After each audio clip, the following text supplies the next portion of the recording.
Please join me in prayer. As we just breathe into this space, into this moment, we breathe in the Spirit. We breathe in the very idea, the very knowing, the very truth that there is a God, that there is a power, that there is a divine intelligence in, of, and through all things, and it is here now. We can never actually touch it, but we see evidence of it everywhere. It is constant, permeating all life, all creation. So just take a moment and move into that heart space, and as we do that, we remember and realize that the voices that we've heard in this room, the beautiful eyes that we've looked into, and the sound of the voices that we've heard, and the embrace that we have felt is all God. It's all God. And what we know today also is we know that this Spirit lives within each one of us. And as we accept that, and as we embrace that, and as we recognize that, it empowers us in our lives to do, be, have whatever it is we choose. How amazing is that? How beautiful is that? And so knowing this, and knowing the truth for each and every one of us, I know and affirm right here and right now that this time together is blessed. It is held in the mind of the divine. It is supported in all the goodness and greatness that Spirit is. And what comes forth today is exactly what needs to come forth, and what is heard is exactly what needs to be heard, and what is shared is exactly what we came here to share. We are blessed. We are blessed, and all people everywhere who gather together today to connect in the divine, in whatever way they choose, are blessed, for we are one. One life, one being, one community, one humankind. I know this is blessed, it's perfect, and by God, it is already done. And so with thanks and gratitude, we just let this go. We send this off into universal wisdom, knowing it's done, knowing it's perfect.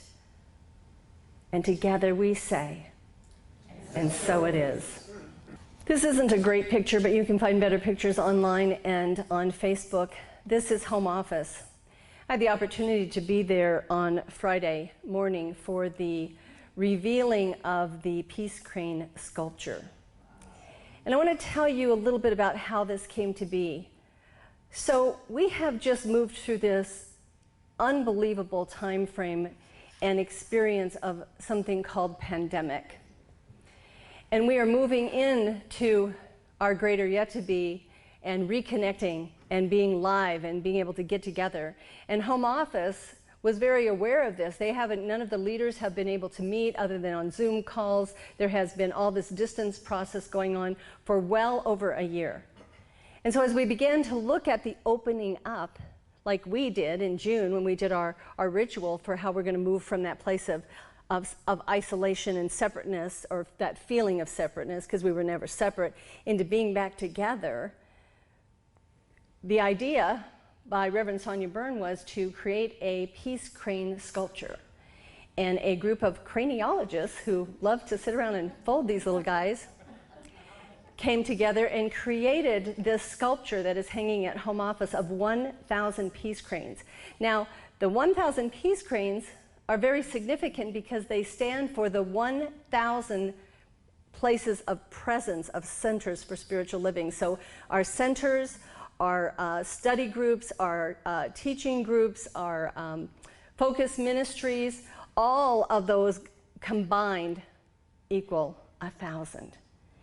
Now, there's more to it than that, because one of the things that I talked to you all about a couple of years ago is how Centers has a group of individuals who puts together a talk title for every Sunday of the month and a global vision for the year.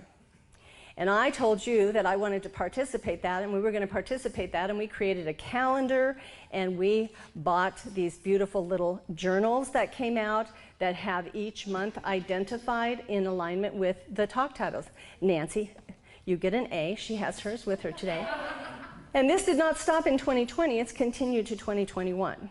But something that I was struck with when I found out about that whole idea was that brings us together. We are connected, we are one, and now this one-mindedness has the same theme going on across the planet.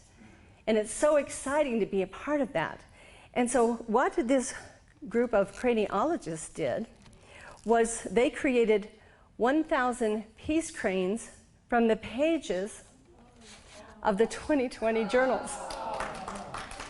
And that's what's hanging in home office. And you can go on csl.org and you can find our community's crane. And each one of them has the Science of Mind symbol at the top of its wing.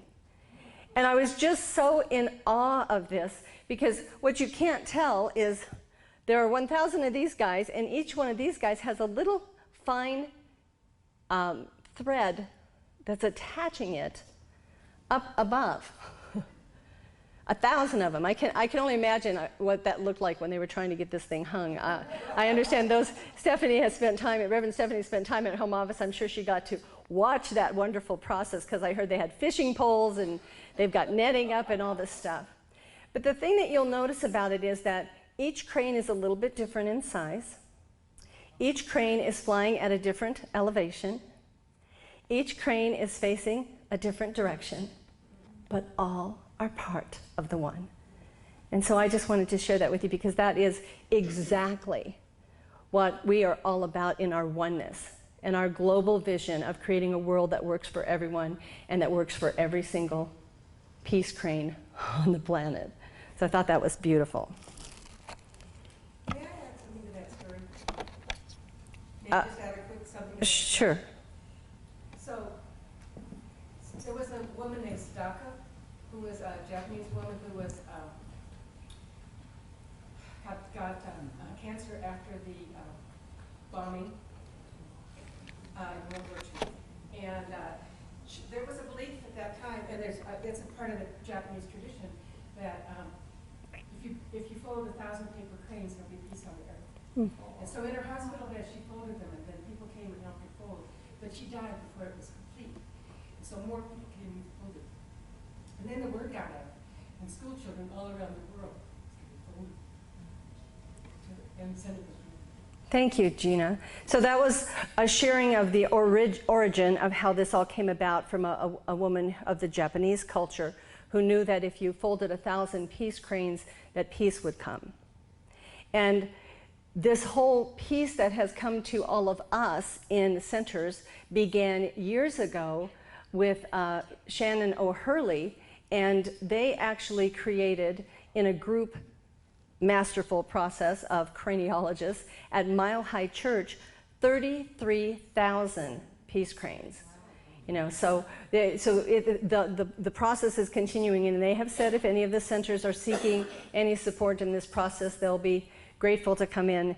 I met a gentleman there who couldn't stop folding. I mean, he's so into it that that's just all he does. But it was beautiful. It was absolutely beautiful. Thank you for sharing that. You know, a couple days ago, I went to the grocery store. Do you go to the grocery store every once in a while? I went to the grocery store and I came home. I had all the groceries laying out on the counter and I was putting them away. And I found myself for a moment standing in front of my pantry with the door open, looking at the shelves in my pantry and looking at the trash can and wondering why I was standing facing my pantry holding a carton of eggs. I don't know about you, but I don't keep my eggs in the pantry. And that brings me into today's talk title, which is Free Your Mind and the Rest Will Follow, which is actually the phrase from a song by In Vogue from years ago. Free your mind. So here's what's happened for us. We have moved from pandemic. We have moved from isolation, if you will. We have moved from that place of pause into busyness like I have never seen. Chaos, distraction, so much going on, and we're getting out and we're getting into it and we're excited and we're starting to hyperventilate and we're starting to put the eggs in the wrong place in the kitchen because we have allowed our brains to become congested. We had over a year to develop that peaceful mindset. And how quickly did we jump back in to a little bit of crazy, that I call it. So I want to spend some time with this today, because we all need help and support. This is your brain. Ernest Holmes teaches this in the book, This Thing Called Love. You have not been left alone to fight a losing battle or contend against the powers of evil. You have been left alone to discover your real nature, that as an individual, you may consciously unite with the law of life in the presence of good. Just keep right on knocking at the doorway of your consciousness until every no becomes a yes, every negation an affirmation, and every fear a faith. You cannot fail if you remain steadfast. So in these moments in time where we are right now, we're starting to feel a little distracted, we're starting to feel a little bit stressed, if you will. All we have to do is lean into that experience we just had, that beautiful gift we were given called COVID, where we couldn't leave the house, many of us. And if we did leave the house, we had to stay a distance away from one another. And we paused and we took time and we turned the TV off because it was making us crazy. Do that. Let's do that. So I want to move into this a little bit today and just say this. Take a moment right now and just tap into that wonderful thing you call a mind. Because I don't care who you are, you've all left this room about 3 or 4 times already this morning. Some of you 10 or 20, because we've projected. What did I leave at the house? What am I going to do about lunch? What's happening this afternoon? Yes, you did. I see some naysayers out there. Yes, you did, Carl. You sure did. In order for us to free our minds, we have to take some steps. And there's a wonderful thing that we have called meditation. I don't know about you, but sometimes I sit down or go into that space of where I'm going to meditate, and I can't shut this thing up here off. And then I have to do something else. So I'm going to give you a couple of ideas here. John O'Donohue says this: let there be an opening into the quiet that lies beneath the chaos, where you find the peace you did not think possible and see what shimmers within the storm. Chaos used to be one of my favorite things. Do you know how it feels to manage chaos? Do you know how it feels to jump in the middle of just crazy and then come out of it with something positive and successful, and you might be breathing heavy, but oh my gosh, you succeeded? It's addicting, and we don't need it in our lives. We can let it go. And I remember when I first started to take those steps and move away from that idea of having chaos and creating and recreating chaos, it felt like something was missing. Yeah, something that didn't need to be there. Absolutely. So let's talk about what we can do. Steve Maraboli, who has said a lot of really good stuff. If you've missed it, he's really got some good stuff out there. Incredible change happens in your life when you decide to take control of what you do have power over instead of craving control over what you don't. Let me say that again. To take control of what you do have power over instead of craving control over what you don't. So I'm going to give you a couple points this morning of how we can do that. How we can move over that, out of that place of trying to take control of everything that isn't ours to control. And there's a lot of that going on. I remember years and years ago, I used to go over to my parents' house, and I would walk in, and whatever had just been on the news, usually CNN, because they had that thing go on 24/7, my dad would look at me, and he would just start going off. He would be agitated, he would be upset, he'd be fired up, and he would be talking about healthcare, and he'd be talking about the government, and the president, and the next president, and the possible president, and the last president, and whatever it was he had just seen, he was fired up. And I remember thinking at the time that I should say to him, gee, Dad, do you have much control over that? But I knew that wasn't going to work with Dad, because he just kind of had to burn himself out. But that energy that I saw and felt in his body, and we've done that. I've done that to myself, where I've gotten into this whole thing about something that I absolutely can't control. Let me tell you something. We are moving out of pandemic. We are letting it go. We must affirm this. However, there are people on this planet who don't feel safe yet. They don't feel safe coming here and being with us. They don't feel safe going anywhere without a mask. They don't feel safe being hugged or touched. We get to be okay with that. I'm okay with that.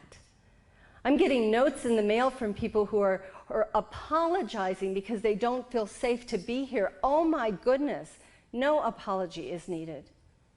We get to hold that space, that beautiful container that every one of us gets to show up the way we choose, the way we need, the way we feel safe. And we'll do what we can to create a safe space here, but you know what you need.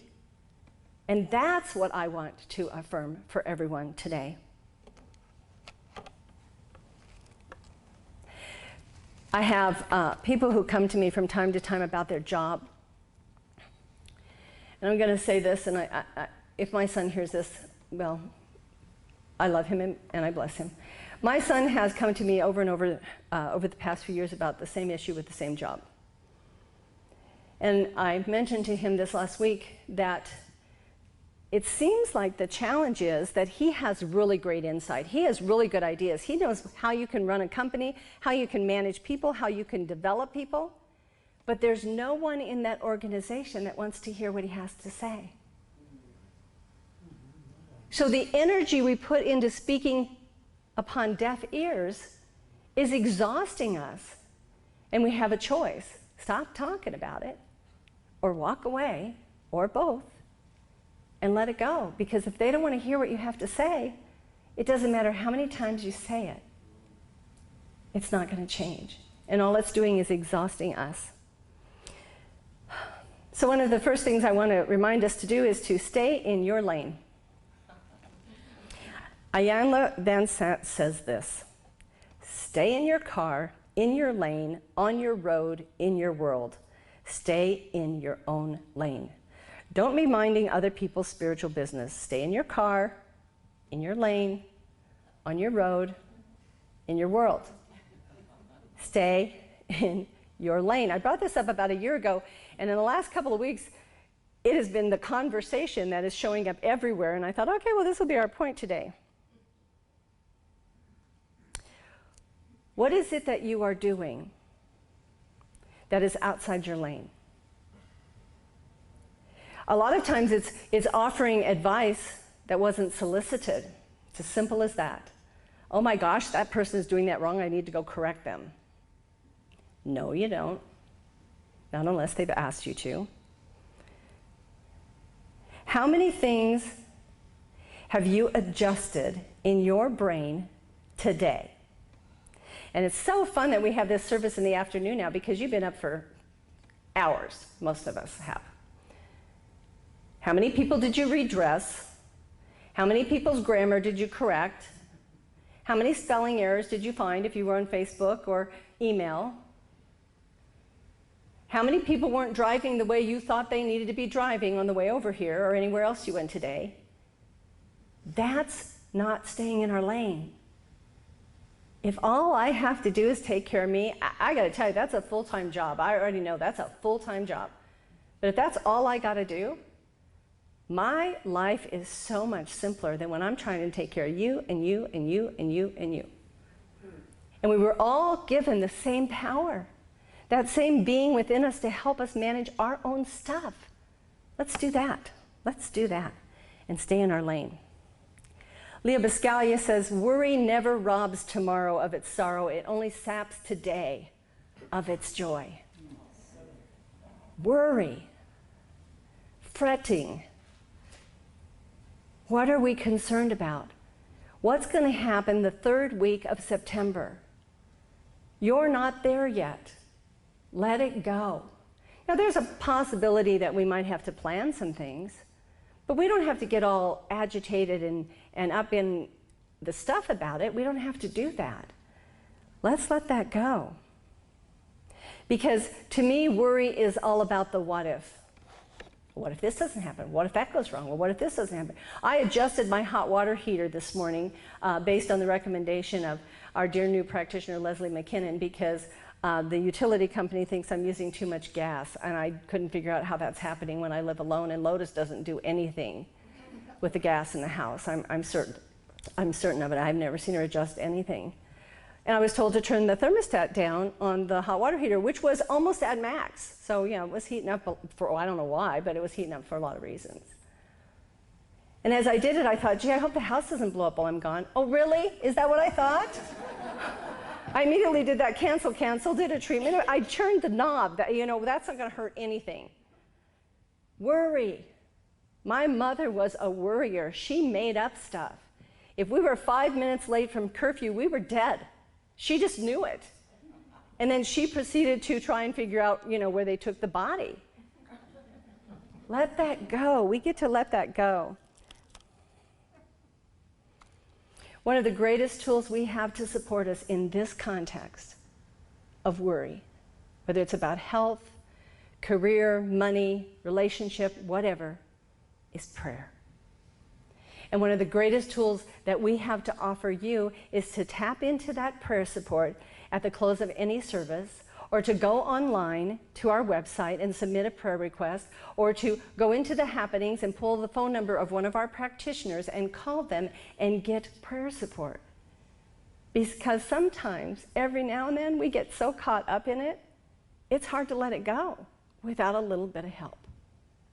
That's what prayer does. The second point I want to make is trust others.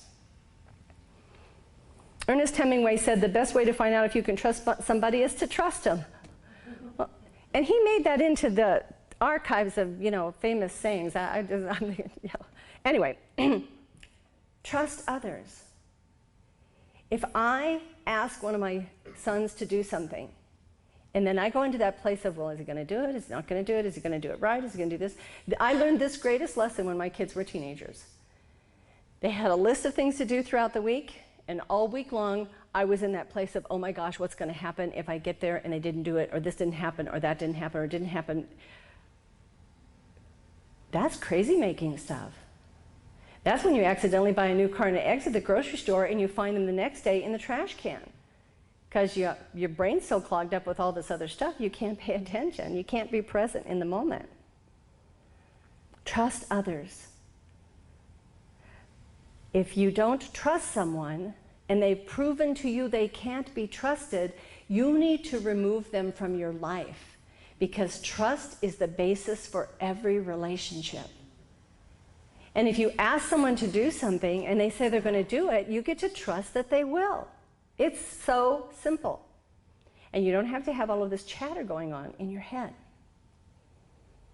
Now there's one more I want to talk about before I close today. This is that interesting thing that we do that clogs up the brain. You're out and about, you're doing whatever, and you run into somebody you haven't seen in forever. And you connect, and you're excited, and you talk about how each other looks, and what are we doing, and you catch up and whatever. And then before you walk away from each other, one of you says, we need to get together. We should have lunch. We should. And we both go, yeah. Do you know what that just did to your brain? Especially if you're not in the market to get together with them. You're kind of just being nice. You're going to walk away. It's that ability to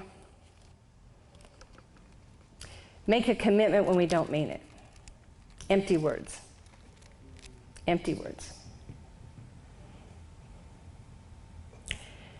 I got to see this in action on Friday at home office, where I ran into one of the practitioners who had been at the center where I was in Colorado Springs, and haven't spent any time with her for a long time. We had a nice conversation, and before I walked away, she said, we should get a bunch of us together and do lunch or dinner. And now I have a great answer. And I said, yes, we should, but here's what you need to know about me. I'm not the figure it out, find the place, find the time, and reach out to everybody and invite them person. I'm the tell me where it is, when it's going to be, and I'll be there person.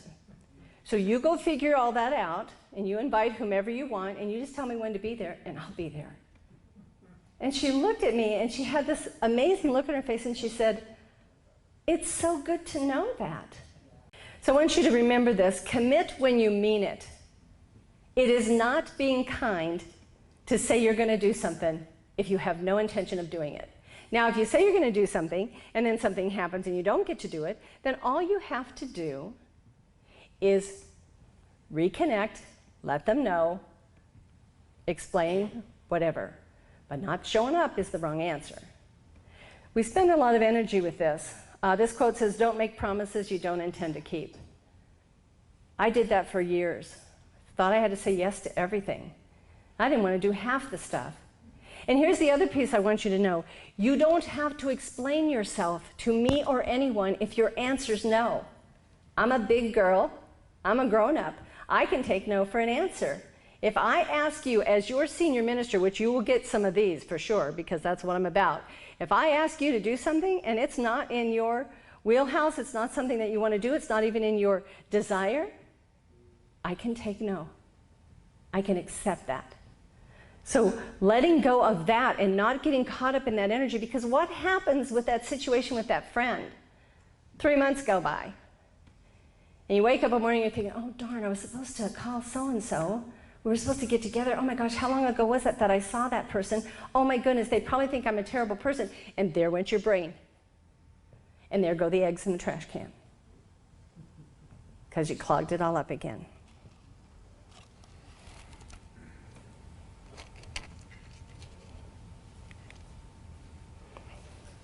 Patricia Diane Kola-Robles says this: trying to change physical conditions without changing my consciousness is like trying to change the reflection in a mirror without changing the object causing the reflection. This mind-brain damage we're doing on a daily basis is like we're getting angry because it's still me in the mirror. I go to the mirror and I want it to look like somebody else. And it's not going to happen. What does need to happen is we need to shift in our consciousness. And so what I invite you to do this week is to look at that place, that space where you live. What is your consciousness? Where are you coming from? What are you doing? What are you about? And shift that.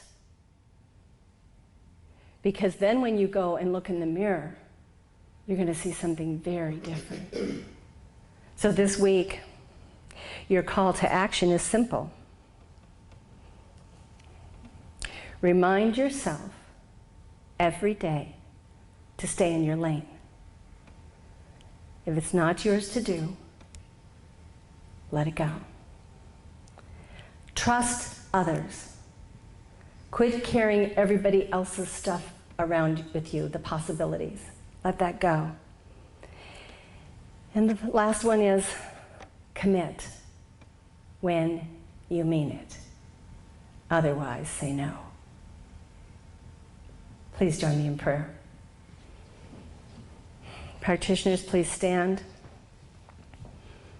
And as we just lift this energy right here and right now, and we move through the closing of this time and this talk, we do so knowing that we are all of the one mind.